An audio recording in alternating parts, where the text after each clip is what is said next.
So hi everyone, thank you for being here.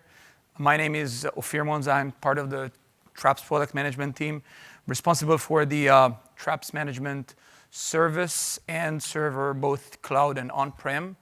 And I'll be presenting here today together with Hein. So Hein will present himself. He is coming from Toyota. My name is Hein Vandenabeele. Hein. I work in head office in Brussels in the TME Cybersecurity Center. I will tell a little bit more about myself in the... Awesome. Perfect. So just before we start, where's the, exactly, switcher? I'll just have it for a second.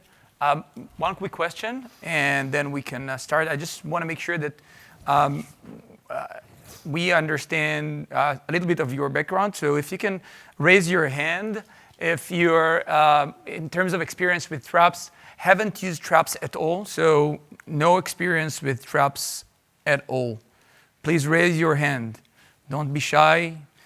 We won't kick you off the door. Okay, perfect. Now, if you're on 3.x, hopefully no hand. We'll need to discuss that later on. We also need to talk about it. Okay, on 4.x, that's okay. Okay, perfect. I like that. And on the new 5.0 cloud, ooh, very good. Thank you. So we have a mix of audience here. Everyone seems to be, almost everyone seems to be familiar with the Traps, and we have on-prem and cloud. So this session will be addressing both, and I will let Hein start with his part. He's going to provide his journey with Traps, and I'll follow up with more details on our cloud management service offering and where we are today with the management service. So Hein, please. Thank you. Welcome everybody. I've been given 20 minutes to tell you almost everything about what we did in TME with Traps. So the presentation, I called it the journey so far. Okay.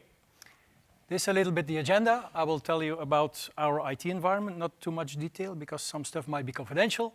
I will tell you about the POC, the proof of concept we did, about the production project, about the environment design, the requirements we had, some problems we had. The Palo Alto network guy, they don't really like this piece of the presentation, but anyway, I'll say something. And I will come with some recommendations, and I hope at least some of these recommendations will be useful to you. And then at the end, but I believe that's at the whole end, at the real end, there's time for questions. So not after my part, but after Ofir's part, okay? So first, I had a big bunch of publicity about Toyota. Now I believe I do not need to introduce Toyota. The only slide that I have left in my presentation is this, right? So we have around 15,000 endpoints in TME. TME means Toyota Motor Europe. We have HQ, head office in Brussels, it's where I'm located. We have hubs, is where the roll-on, roll-off boats come. We have part centers, we have design centers, we have NMSCs, it's the local Toyota offices, the local importer. And we have EMCs, the plants. Now you see on this graph, all this stuff is fairly distributed all over Europe. So we have Traps in all these points in Europe, yeah? And they all report to us. Up. Now, I'm part of the TME Cybersecurity team. What do? We do many things. I just listed some up. We are responsible for all things proxy. We are responsible for all things firewall, Palo Alto networks firewalls, mainly. We do certificates. We're responsible for issuing certificates. We do project security reviews. If there's a new project, then all these projects need to pass through our office, and we need to put stamp security approved. We do all things car security. We work with connected cars, and we do pen testing on connected cars. And then last, but of course not least, we do all things endpoint protection. Now this only since we do Traps. Before we had Windows Defender. We still have, but that's not our responsibility. My team, we only do Traps. You know? Okay, why do we need an advanced anti-malware product in TME and Toyota Motor Europe? This might sound familiar to you. In May 2017, we had a WannaCry attack. I came in the office Wednesday morning at 7, and I left on Thursday at 7. So I had a 24-hour journey, which was very exhausting. But at that moment, we were already studying Traps. So we were, let's say, a little bit ahead of this. We had WannaCry, but we were already studying Traps. Now, needless to say, when I went to the ANF guys with my storyline, with the document, asking for money. Nobody wanted to be blamed for not signing, for being responsible for another one to cry. So I never had a document that was signed as fast as that. Yeah, this is not a joke, this is really. So this accelerator product. Why an advanced anti-malware product? Now this, today, this might look very, very old, very archaic, but this is something we had in 2016. We had an email and it contained a zip file, 8 kilobytes, and it came from Anonymous. And if you clicked on it, there was an Excel, and the Excel, we had the Visual Basic and stuff and macros. Now, today it doesn't surprise us anymore, but at that moment, this guy who received this, he was awaiting a voice message. So he came back to his desk, he was awaiting something, he clicked and he clicked and he clicked, and the result was we lost 12,000 files on our central file servers. Yeah. Now we're in a very important point. Really, I don't need to tell you that, it's almost in every session. This made us realize that user training is what you need. So since then, we've been giving security trainings. We tell our users, do not click on anything you see, because this might be the result. Okay. So we were looking for an advanced anti-malware product, and we had some options. Now in Toyota, when you want to do an acquisition, you need at least 3 different vendors. Don't misunderstand the slide. This does not mean we have Silence or we have Bit9. This only means that we compared traps to Silence to Bit9 Carbon Black. So that's the study we did. Now you can see on the left, you can see a number of criteria. I want to pick out only one, is this one. Performance impact. So I can honestly tell you today, when I checked this afternoon, we were at 12,200 something. And I've had a number of performance complaints, but in the end, they all proved wrong. We haven't had any real performance complaints caused by traps. So this was a question that came from our NMSCs, from our local offices, where we want to troll this out. Absolutely no performance impact. So you can rest on both ears, there's no performance impact. Do you know the system? So in Japanese companies, I don't know, we work with green circles, orange triangles, and red crosses. So, but the traps was the only one that for us proved to be green on all evaluation criteria. So that was the choice. Okay, so we did a proof of concept. So we called Palo Alto, said, can we please have this software?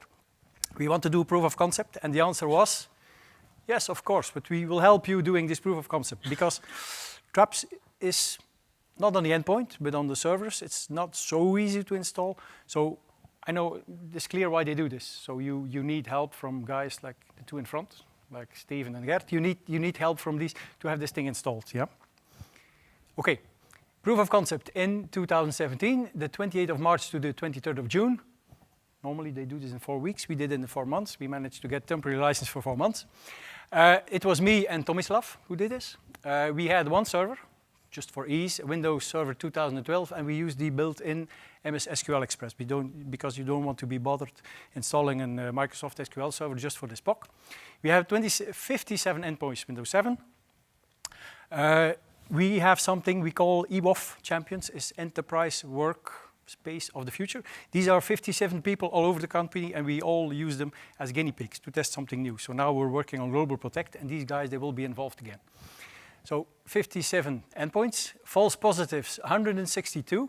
If you calculate this is less than 1 per week per person. And the main causes of this was Avecto Privilege Guard, which is a product we don't have anymore on Windows 10. So we could abolish that. And we had some R&D application, because TMC, our mother house in Japan, is very good at creating complex applications that awaken stuff like traps. Yeah, so we had a number of false positives for which we've implemented countermeasures. Real positive, we had one. It was a link to a phishing email, and it was correctly detected. So 1 is not much, but I can say that we had 100% detection ratio. Okay, conclusions. So after 4 months, we had conclusions, and I think they're very important. For the guys who don't have traps, this is what you want to know. So we had a product that seems to do what it promises. It intercepted all tests we did. We've done some tests afterwards, and they were all intercepted. Installation customization. On the endpoint, it's really simple. You have an MSI exe. You specify 3 parameters, of which 2 can be left to default value. On the ESMs, it's not so simple. So you need, and that's why they do the POC with us, you need support normally you need support from Palo Alto to do this. Yeah? So I definitely recommend, that's one of my recommendations, use the support guys, because they're very good. Testing. We involved users from every business unit, like 20, 30 business units, because people in different business units, they tend to use their PC differently. Yeah? You will see further on. The number of false positives was fairly limited. The only false positives were products that were going to be phased out, like this vector privilege. And then, very important, we have seen no performance impact at all, because this was the first question that came from our local officers. Hey guys, you need to install Palo Alto traps, you have to do this. Yeah, what about performance impact? Because they're all used to typical anti-terrorism, antivirus scanners, which hog up your CPU. So this is not the case, okay? Am I on time, Ofir? Okay, good. Now this is something you need to have a closer look at. There was a guy, Tomislav, I mentioned him already. He came to my office, he came with a virtual system. He logged on to virustotal.com with his account, and he downloaded 50, yes, you see that correctly, 50 malwares type ransomware. You can choose the type of malware you want. So he downloaded this on his virtual machine. He didn't want to do that on my machines, luckily. These ugly things were younger than 1 week, and they did not have a signature in Windows Defender. So they were completely new. Now what he did, he created a bat file on his PC, and he started all these 50 nasty softwares in one go. Bam! This is the result. So you cannot count them because they're all overlapping, but there should have been like 50 windows like this. Traps has seen something malicious and it has stopped. So this, for us, was I think this was the real eye-opener. So this product is capable of stopping 50 malwares that are not known anywhere.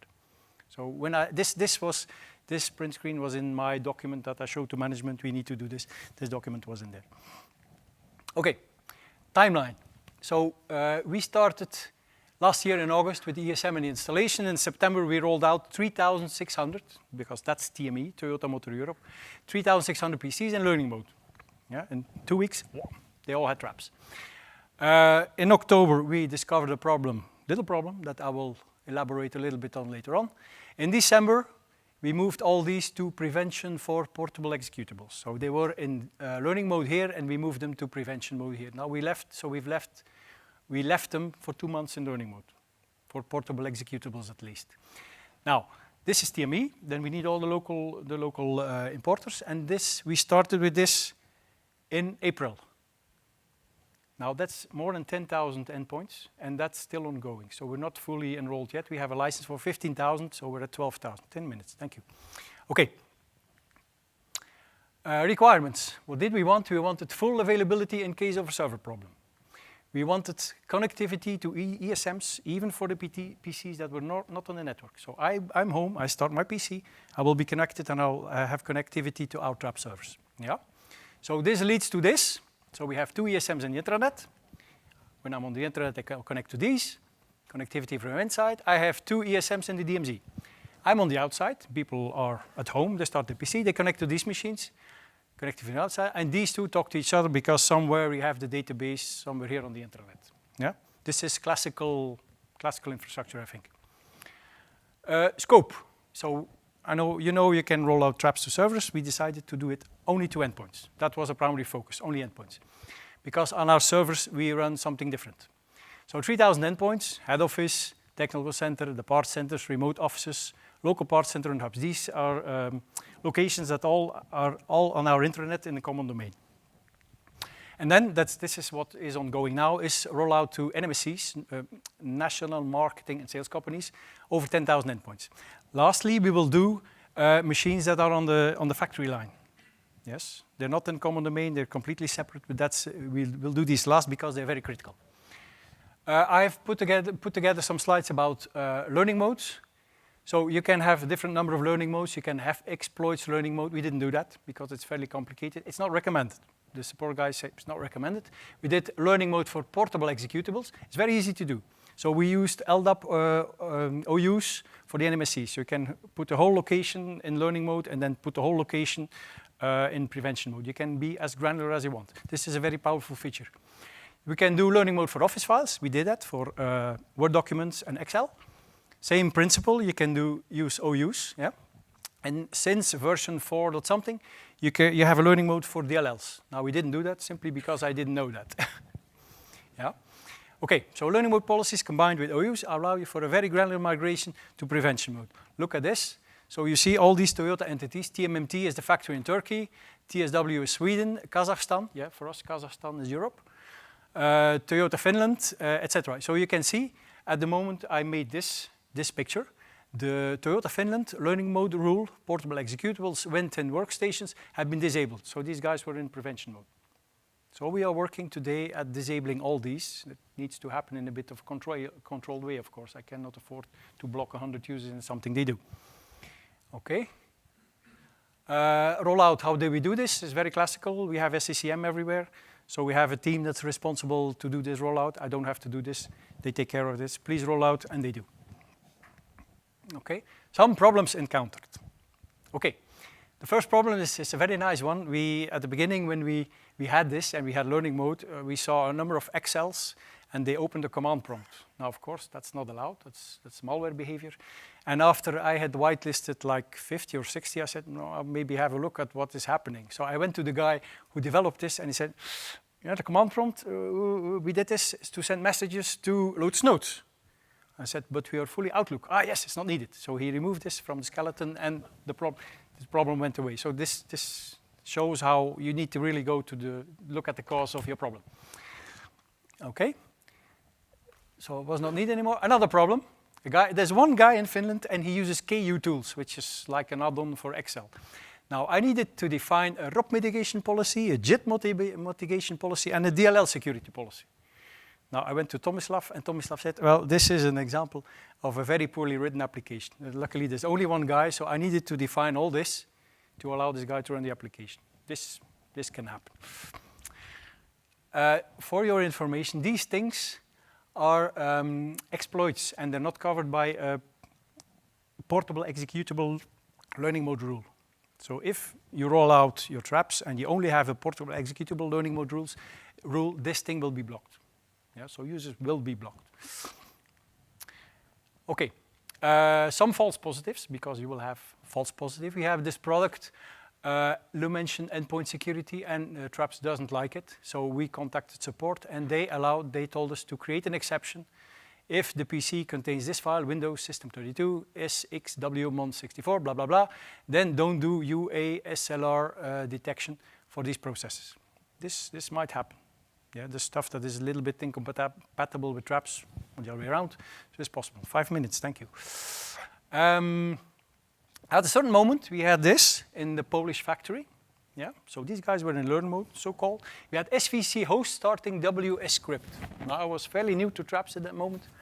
I said, what is this? So I opened the call with support, and they said, ooh, what we have is this, C program data, blah, blah, blah, something very strange, trying to run EG script, ooh. And they confirmed me, yes, this is malicious. So I contacted the Polish guys, and they cleaned up the PC, or they re-imaged it, I don't know, but they took some action. So this was, I think this is the first real positive that we saw at that moment. Okay. This is an interesting one. And I think this should be a Palo Alto recommendation. If a file is downloaded from an endpoint to the ESMs to get to Wildfire, it goes to a number of directories. It gets first to temp, and then it gets to quarantine. Now, we could not find these things, some of these files in Wildfire, and we wondered, and we've been looking and been looking, and my new colleague at that moment, who has Windows experience, say, oh, it's very simple. It's your Trend Micro who's snatching away these files before Wildfire, they can be transferred to Wildfire. So this should really be a recommendation for Palo Alto. You do this, you remove these directories from your antivirus on your servers, which was not the case in TME. Another interesting one, standalone PCs. So we have vehicle on the road. They do testing, test drives. They have no internet connectivity, but they use software. And they cannot afford to be blocked because you need a verdict from Wildfire. So what do? There's two interesting tools. One from Microsoft, it's called sigcheck.exe, and there is the Traps VDI tool. So what do we do with these standalone PCs? We run this process, sigcheck, and sigcheck is going to list all the hashes of all the exes on your PC. It's a big list. It's 1,000, 2,000, 3,000, 4,000. And then the VDI tool is going to make sure that they go to Wildfire and the verdict is local on the PC. So when this car leaves Toyota, going on the road throughout Europe, we know that every exe on this PC has verdict. Yeah? Anybody with standalone PCs that wants Traps? Okay. Another item, how do we make sure that traps is everywhere? You need it everywhere. How do you make sure it's everywhere? Now, there was a first possibility, Snow, not to be confused with ServiceNow. Snow, anybody know Snow? Snow? Yeah. So this thing is normally to be on all our endpoints and is giving you an inventory of all softwares installed. At that moment, we didn't have it yet everywhere, so we needed to do something else. So what did we do? We merged the traps database with the SCCM database, and we created a Power BI report. So every week, I get a report. I say, you have 15,000 endpoints, and so many do not have traps installed. So I can send this to the guy who need to know, and they can take action. Recommendations. Now, I hope there's something for everybody here. First recommendation, buy a bronze, silver, or gold support package. It's money well spent. It was money well spent for us. And I can honestly say I have only good experiences with Palo Alto support. Some of them are here in Amsterdam, others are in Tel Aviv. When I open a ticket, I get very quick response. Enroll as many users as possible when in learning mode. Now you have to realize there's different learning mode policies. Portal executables, DLLs, exploits, so you need to be aware of that. But the recommendation would definitely be enroll as many people as possible. Use the possibility to gradually go to prevention mode. OUs, you can specify machines, you can do LDAP OUs. So for us, this has proven to be the best solution, very simple. This is a nice one. You can upgrade traps on an endpoint using the ESM console. You cannot install. But if I was in 4.02, I needed to go to 4.04, and you could upgrade myself using the ESM console. A very powerful feature. This one, you know, check your ESMs for antivirus software before you start, not while you're doing this. Another very interesting thing is the wildfire reports. They contain a link to VirusTotal. Might be useful. In certain cases. This is kind of a dilemma. So my team is unable to support traps for 15,000 endpoints. We cannot check everything. So we need to give the local guys, the local NMSC guys, some rights in traps. Now you can define read-only profiles on the ESM, but as people learn, as they know what whitelisting is, as they get accustomed to the product, we gave them full rights. Not full, but rights to whitelist. Yeah, so that's something that needs to be done very carefully. We have system, if there is an alert, we create a ticket in ServiceNow, not Snow, but ServiceNow. So if you want to check the whole chain, the Palo Alto website, it contains, everybody knows this? The malware sample file? The others do not know it? So this is definitely something you download, and every time you execute it, every time you download a new version, it says malware. So this is very useful to test the end-to-end chain. How many minutes? Almost done? Okay. Something that I like very much is is it the monitor tab where you have hash control. And you can create very smart queries. You can say, give me every file that is type exe, or every file that's type Office file, that has blub in its name and that has a wildfire verdict of malicious. So you can do very nifty, interesting queries with that. Some statistics. I made this slide on the 19th of September in 18, so a month ago. You should not copy this, Danny. So when I made this, we had 11,000. We have Windows 10, we have Windows 7, and a small part Windows 8.1. Now that's not what I wanted to show you. We had 124, so 3 digits, malicious portable executables, three digits. And I removed the Palo Alto malware test, yeah? So that's not included in there. I had 2 guys installing C-Strike, and they clicked the link at 12 at midnight, at 20 seconds later, 30 seconds, something like that, 6-7 times. And I called them the day after. I clicked the link, it was an accident. Yeah, C-Strike. And another one who installed crypto mining software. Traps has seen all of them. Yeah, it was an accident. Okay, 197 malicious Office documents, 10 malicious DLL files, and 0 problems on Mac. No? I give you some numbers about the policy rules we have. And then on false positives, for 14 months, we had 45,000 lines in the thread log. It comes back to 100 lines a day. Now, this includes mostly stuff that is sent to Wildfire and then comes back and says it's okay. Yeah, so that's included over there. Next steps. So we will definitely be looking at the cloud version at 5.0. We're in 4.1.2 now. We don't like, I come from an infrastructure background in my past, but we don't like to support hardware. You need to upgrade, you need cooling, you need space in the computer room. We don't like that, so we will definitely look at version 5. I put this on there. We're working on a mobile phone security project, and there is not really something anti-malware on iOS, but I have been explained by the Palo Alto guys that this is because they don't have access to the APIs like all other vendors, so this must be the reason. And the good news is we have some Linux machines in Europe, not too many, but we have some. And there is Linux support as of 4.2.1, so we'll definitely be looking at that. And then my last slide, I want to thank all these people, because without them, this would not have been possible. If there's any questions, we're around. After Ofir's presentation, feel free to ask. Thank you. It's been awesome, thank you. It was not too quick. It's great. It's perfect. This is yours, Hein. Hein? No, I don't need it. Cool. So, yeah, perfect. Thank you. So, again, thank you, and thank you for sharing with all of us this information. It's not taken for granted.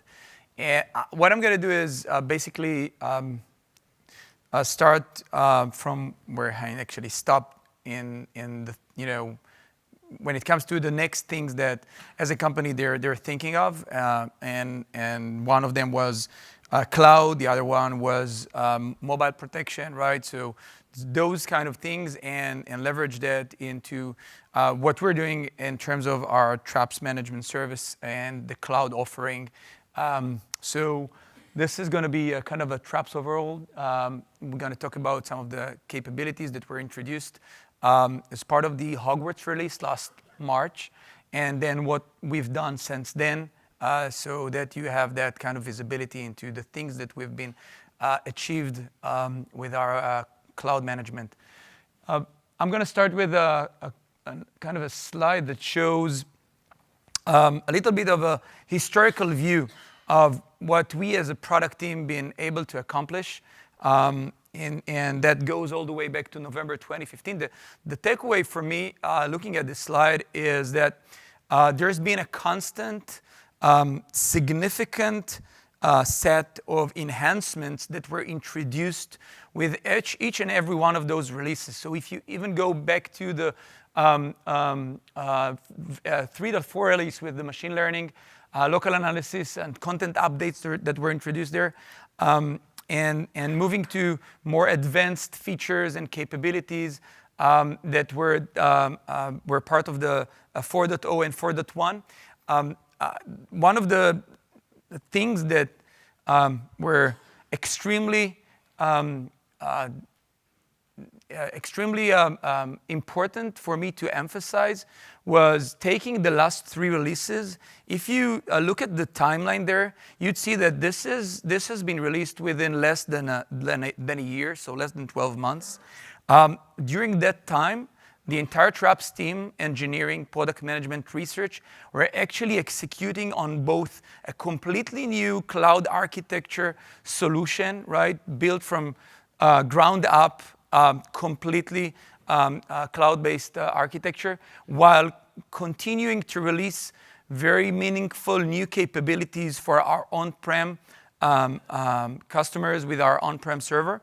And that for me was one of those things where, I realized that it was extremely important to maintain that trust relation and ensure that our customers are still getting what is required from us as an endpoint security solution to protect them against the most up-to-date and advanced threats, while we're working on that next gen. I can tell you that has been a very very intense year, right? We've been really stretched with resources, but it's been a very exciting release, and we had a very great lunch with the Traps Management Service. And I'm not going to go over the entire list of things there. I'm going to jump straight to what we've been working on when it comes to the Traps Management Service. Essentially, 3 focus areas. The mindset when thinking of what we need to do better when we move to the cloud. So A was simplification of the management. A lot of the lessons learned when it comes to the manageability of our on-prem solution. We took that 4 years of experience, and we learned from that on how our security analysts and administrators that use the product would actually benefit more. And we've implemented that, so really simplifying a lot of the flows and the use cases around that. Reimagined interface means, in essence, the ability to provide a completely new look and feel for the product, which support what I just mentioned, right? Including also simplified policy management and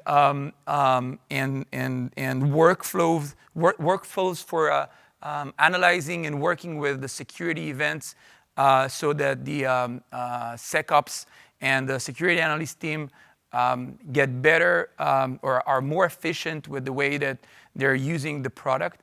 And the last thing, sorry about that, just jumped, is the platform expansion. So we've introduced Linux support and the integration with our application framework, essentially. And the cloud platform, the Palo Alto Networks cloud security platform. And on top of that, so in more specifics, looking at the Traps Management Service, some of the things that we wanted to address are basically scalability. So essentially for a specific customer, infinite scalability and elasticity and the ability to consume and deploy agents to the numbers of hundreds of thousands and millions of agents if required and needed per single tenant. So a specific instance that can manage that. And that is while we maintain all the operational overhead, right? So from a user perspective, the operational costs and pains associated with deploying new version of a management server are essentially taken away. We're owning that, both in terms of the verification and validation prior to the deployment of new features, and also maintaining the availability and the SL service level objectives that we are committed to. So all of these things were very top mind for us when working on that. And as I also mentioned, completely redesigning the user interface. Our existing on-prem solution is a bit laid back. We took that as an action item and have done something that is completely awesome, right? It's really nice. And we've also integrated with the application framework, right? So that means sending data from Traps agents to the logging service, right? Enabling additional use cases on top of that within the application framework. So essentially, additional Palo Alto Networks applications running on top of the application framework, as well as third-party apps that are going to be released there, will be able to use the data that we collect from the agents and create new security solutions and capabilities that our customers can consume simply as a SaaS applications, right? And hopefully you're already, that vision that is a shared vision of Palo Alto Networks is something that hopefully it's clear to you and you're familiar with. And that's very important. That also provide a single data point or source of data for activities coming from all of our our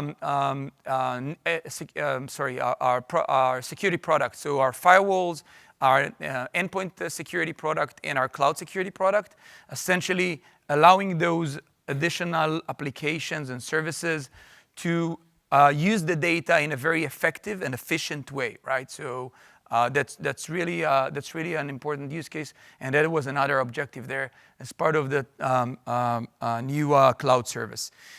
It is hosted, so data centers are located in here in the EU. We have a data center that is on AWS, Frankfurt based, right? And it is using the Palo Alto Networks data center in Amsterdam for the wildfire-related resources and logging services and other platform-related services. So here in the EU, we have the fronted the traps management service in Frankfurt and the rest of the services in the Amsterdam data center. In the US, we have our data center is the North Virginia, AWS North Virginia, and in Dallas, where we have the rest of the services, the Palo Alto Network services in the US. So these are the two current locations where we have the service deployed. These provides worldwide coverage for all agents communicating from, around the globe. With that, moving to the next in kind of intuitive user interface, this is where we're actually looking at improving the efficiency and effectiveness of the security team. So first thing that we've done is added to the security event integrated wildfire report. So it's essentially built directly into the user interface. You don't need to navigate out of the Traps Management Service console. All the information and the additional data that we have related to each security event is available directly from the security event detailed view. We've also introduced severity concept that allows the team to prioritize based on the severity of incidents, right? So for example, post-detection or kernel-based exploits are categorized as high severity, right? That these are the things that you should be working on as a team, as a security team, if they come in, right? So having that concept in mind to provide better workflows. And we've also provided a status for a security event, which allows the team to move an incident from, for example, new to investigating, and from investigating to close. That workflow is something that is meant to enable that collaboration within security teams, the ability to share and provide comments within that security incident itself. For example, taking information from external resources and putting that here, like a ticketing system ID that you want to have associated with a security incident, right? So you can do that and plug it into the security event. And so on. Last thing that I want to kind of highlight is grouping capabilities. We've introduced the ability to provide virtual groups based on different criterias, right? So dynamically associating an endpoint connected to the Traps Management Service with a group based on an IP range, based on the alias or naming convention, and so on, as well as just statically adding them to virtual groups, and apply them and apply policies on these groups, as well as creating exceptions, etc. Linux. So Linux was introduced, focused on anti-exploit capabilities. We've introduced a unique anti-exploit module that is a Linux unique exploit associated with the way that processes are forked and the randomization of the memory. So our research team was essentially coming up with a unique anti-exploit module as part of that release. The reason I'm highlighting that is usually when you expand to operating systems with a security product, a lot of that is replications of the things you already know of and is doing on the other operating systems. Here we actually took a different approach, understanding the threat landscape within that environment and figuring out what would be the most impactful capabilities and releasing those as part of that Linux release. Couple of interesting things there. It doesn't require, so in deploying those Linux agents doesn't require restart or reboot of the machine itself, or restarting the processes. It injects itself to running processes when it is being installed. The reason for that is that we understand a lot of those Linux servers are critical infrastructure, right? They cannot be just rebooted or restarted whenever you want, right? And that means we had to take that into account. So it seamlessly starts protecting the endpoint and the different processes out of the box without that reboot or restart needed. And you can see that there are supported distributions there. We're continuously expanding to more. Scanning was added. It's important for different reasons. A couple of things that are unique about the scanning that we've introduced. Scanning is leveraging wildfire, right? That's very important. So that takes a lot of the resources associated with analyzing or matching in some other products the hashes to something that is known or unknown, and takes that whole CPU requirements and offloads that to our wildfire, right? That means that our scanning feature is extremely low on resources, and we've also made sure that Hein mentioned that the footprint or the impact on resources for Traps agent is something that is extremely important for us as a company. We understand that the CPU of the endpoint is not meant to serve the security agent that is running on that endpoint. It's meant to support the business applications, right? Again, here the same mindset and the leverage of wildfire to allow us accomplish that low footprint. Additional things, it's analyzing the same file types that Traps is protecting against as part of the malware prevention flow. And as I also mentioned, it has hard-coded limit on the CPU consumption to cap it at 25%, right? So that in any event, even if running on large file servers, it will not consume more than that.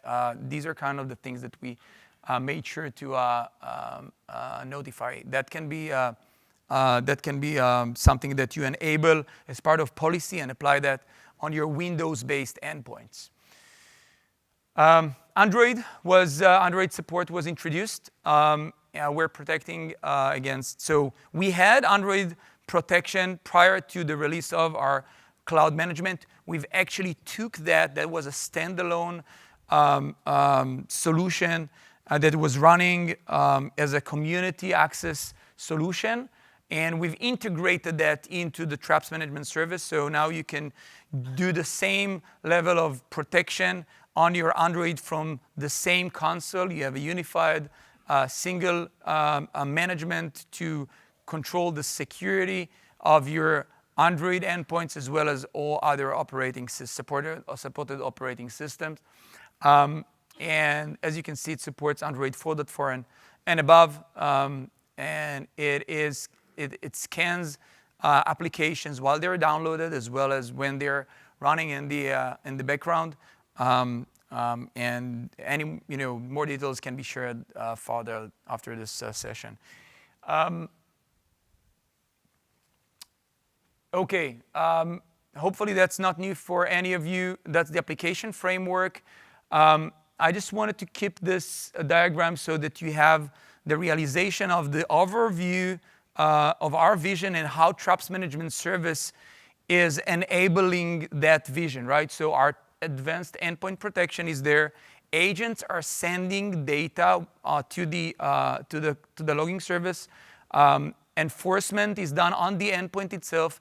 Traps Management Service is that management component that is in place to do both the management of the policy as well as the enablement of APIs to that data lake layer, and then from there enabling those additional Palo Alto Networks apps as well as the other apps use that to provide additional capabilities.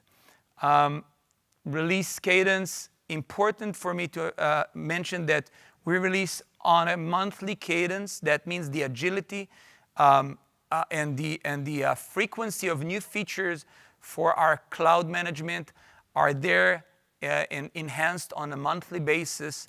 And if I'll move to the next slide, you'll see that from March to September, I just took kind of the entire set of new capabilities that were released on each and every month. These are only the customer-facing new capabilities that you see here. You can see that there is a lot of new content that was added on each and every one of those releases. These are significant enhancements, and this is what we expect to deliver you as customers, right? More frequently and with a high level of quality, while you don't need to worry about making sure that everything works within your environment and integrates. Last thing I want to touch on is the ESM to our cloud migration. We've made sure to do that as smooth and simple as possible. So I saw there are plenty of hands here. Folks that are still on the on-prem. If you want to look into migration, there are very simple 3 steps you need to follow. You use the same auth code you have today. You can use that right now. Go to the apps portal. You have that link over there. Use the auth code. Onboard, provision a cloud tenant. Just couple of minutes to provide some details around the URL, the domain name, and the logging service is you get a 100 gigabytes for free instance. You can immediately, as of just after this session, go do that and start play with that instance. It will have the same license as your on-prem with in terms of the agents and the expiration date. And then when working on the migration itself, there are very simple steps that you need to follow. We have that also well documented in the admin guide, so pretty simple and easy to follow, and hopefully that will give the right incentive for anyone in this room to give it a try and see how that works for them. And with that, I'm going to wrap this up for a short Q&A. And Hein, if you can join me here. We also have Danny from our product marketing team for our endpoint. Yeah, hi. Can you talk a little bit about the integration of Sec2? No, I can't. That's roadmap, and that requires a roadmap session. If we need to do that, please contact it. Yeah. There's a session tomorrow. I forget what time it's at, but if you look at your schedule builder, it's called Rise of something something says Sec2 on it. It'll talk about what Sec2 is. We can't talk about what we're doing with it, but if you see what it was, you'll see where it's going. Okay, thanks. I didn't know about that session, but perfect. So, better. Anything else? Any other questions? Yes. So the plans are to continue with the cloud version and not with the on-prem version because many features are not yet rolled out for the on-prem version. Right. So again, that's not a roadmap session. The content, the title of that session was from from our end is introducing what are the cloud capabilities we've delivered. It has nothing to do with roadmap plans for our on-prem. Again, if we want to discuss that, definitely we can take that offline. No, we have roadmap plans for our on-prem, right? That's definitely what I can say. But the 5.0 version, you can run it on-prem as well. No. No? No, You cannot? the Traps management service, the 5.0 it's basically code name for the cloud. Okay. Yeah, so only, yeah. Any other questions? Yeah. For Hein, in relation to what was the decision not to go near the servers and just to do that? It's just a question of priorities. So we first wanted to protect our endpoints. So some of the local NMSCs say, can I use this for my servers? And we said yes, they can try, but it's just a question of we only have 15,000 licenses. So this in principle is not a problem. If they run something else on their servers and they want to throw away that F-Secure or Kaspersky or anything, it's not a problem, they can do it. But last time I checked, we had only 7 or 8 servers, 4 ESMs, 1 server on the desk of my colleague, and 2 other machines that we use for, I do not know, replication to SafeNet or something. So nothing really major. So at the moment, we do not have really servers running traps. Yeah. Sorry, we had a, yeah, go ahead, sorry. In your servers, you are running the Trend Micro. Do you implement some tests with traps and Trend Micro? No. Now, if you would look at the documentation on the internet, you will see that Palo Alto says our traps is incompatible with this, this, and this, and the list is fairly limited.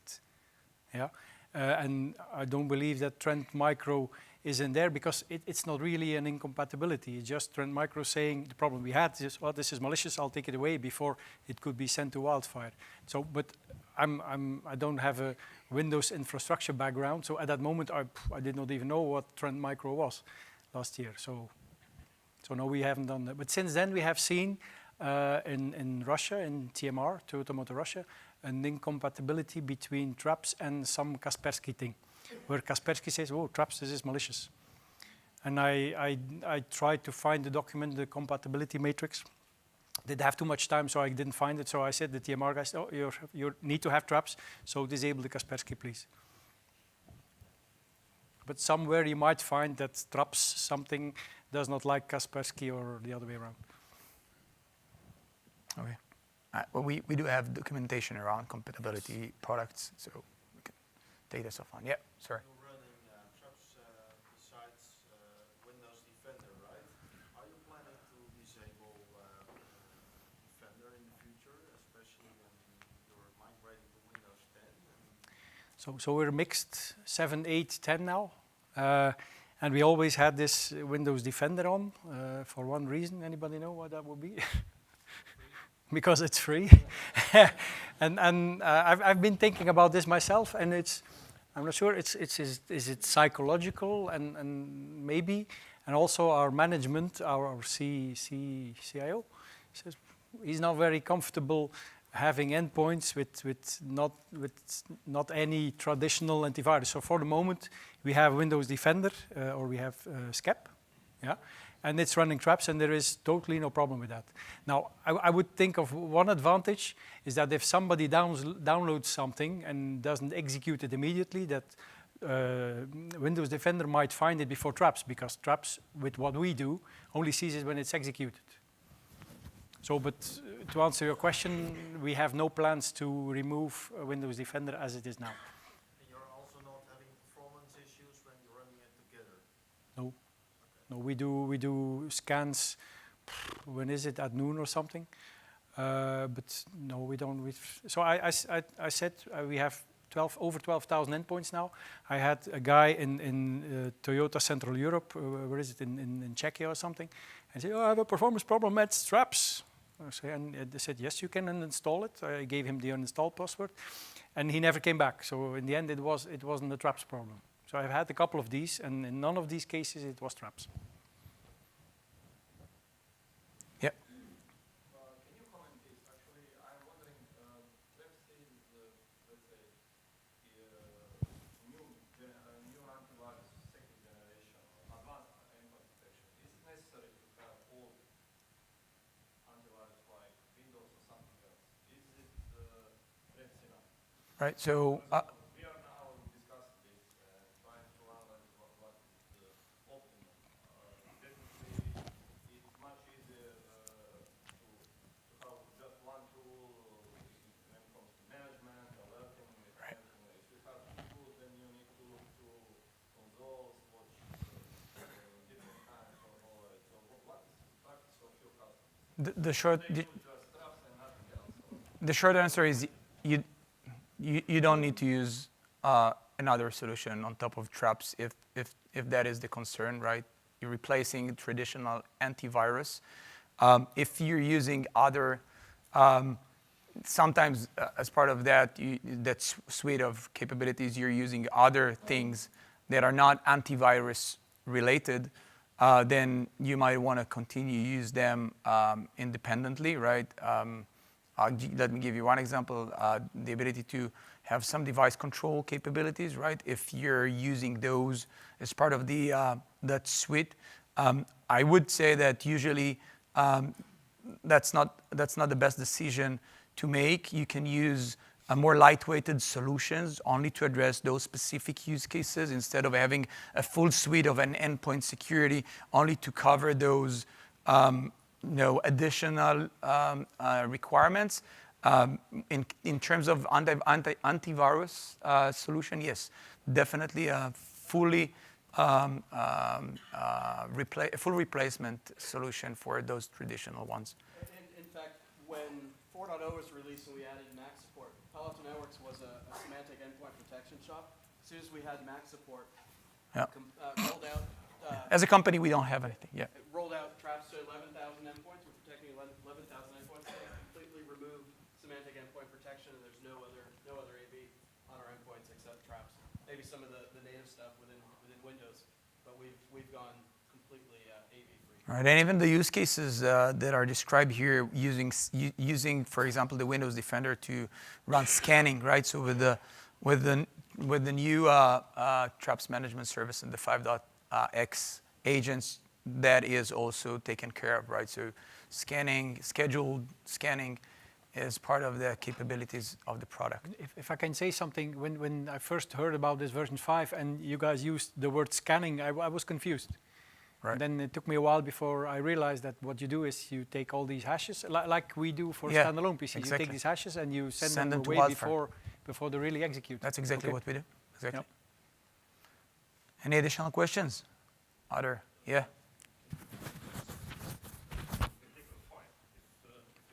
Scanning a particular file, no. That is not something that we're doing right now. A specific file, right-click, scan that file, no. Yeah, you could if you want. We could if we want. If you take this. It's not. Yeah, well, we could. It's a valid use case. I heard it from several times. Usually, what happens is it's coming from a kind of a mindset of educating the users. The way we've seen that in reality is that it's not very. It's not really working in many cases. Users are not, although being more educated, are not actually doing that. And in any event, when it comes to traps, keep in mind that traps is a prevention solution or product, right? That means that double-clicking on that malicious payload will be blocked, okay? So that will not compromise that specific endpoint.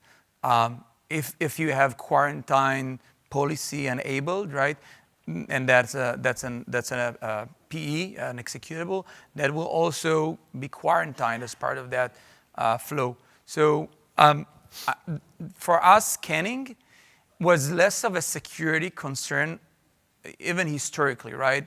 We did not consider scanning as part of what we are doing to prevent an endpoint from becoming a compromise.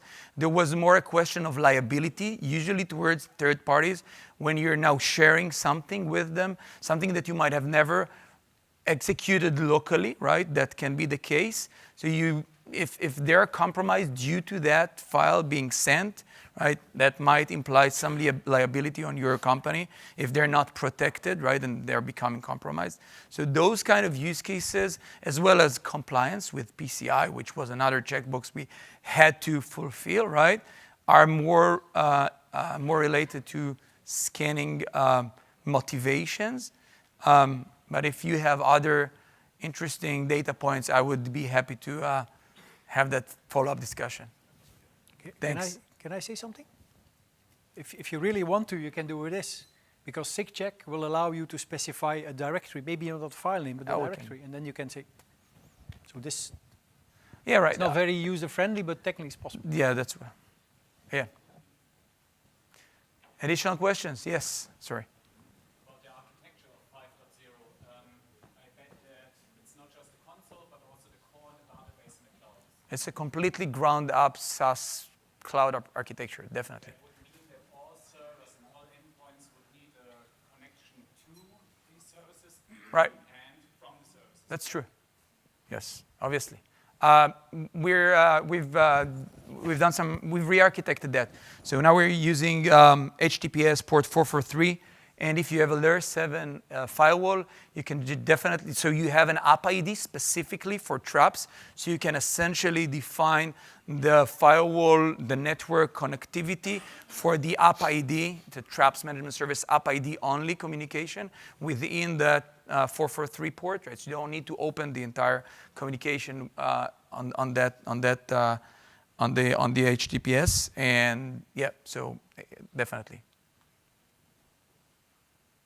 Any other questions? If I can just add, if you want to see any of this or continue conversations, we got full working demos down on the exhibition floor. We can show you kind of what's going on, talk about our EDR, XDR strategy, and kind of what that looks like moving forward. A lot of different personalities of people down there throughout the day, today and tomorrow. Come over to the booth. If you haven't been there, yes, exactly. Come over to the booth. We'll be there. I'll be there. Danny be there. Not sure Hein be there, but maybe we'll just hire him. But he was doing great. Thank you very much. Appreciate that.